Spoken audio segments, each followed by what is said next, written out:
negativní, ale byla taková potěšená z toho, že se zdovolala jako třetí a já koukám do naší tabulky výherní a nevýherních sedadel a je to pade na pade, prosím tě, jo. Takže já doufám, že to dáš, jo. Ty taky doufáš, viď? Hele, Kačko, Já doufám hodně. já ti vynahradím teď Páju Třejnara, který by možná pro tebe jako pro ženskou byl příjemnější, protože on to interpretuje vždycky hrozně hezkým způsobem. Kačko, zavři oči, beru tě za ruku. Beru, to vždycky říká Pája, beru tě za ruku, teď spolu ruku v ruce vcházíme do našeho virtuálního autobusu. A teď mi, Kačko, řekni, mám ti furt za tu ruku, jo. Řekni mi, jaký číslo sedačky si vybíráš. Jo, já tě držím za druhou a říkám ti, Kačko, 7, jo, a nebo 14. Chápeš, jo, Kačko, 7, a nebo 14. Kačko, tak kterou? No tak já tady mám taky svoji tabulku, kde si to píšu.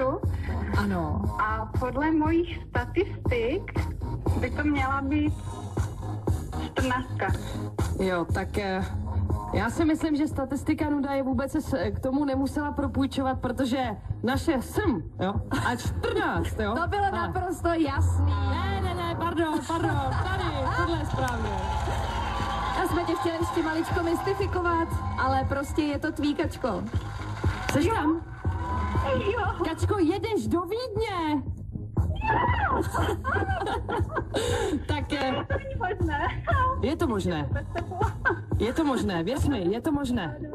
Já myslím, že jsme Děkuju. Kačku jsme mystifikovali natolik, že dlouhou dobu nevěděla, jestli fakt jako vyhrála nebo ne. Ale Kačko, teď už se můžeš naprosto oddat své radosti, protože tady máš od nás lupeny na koncert Lady Gaga do Vídně. Samozřejmě cestu tam i zpátky, hele, užij si to a těšíme se na fotky. Vydrž na telefonní Jo, lince. děkuju.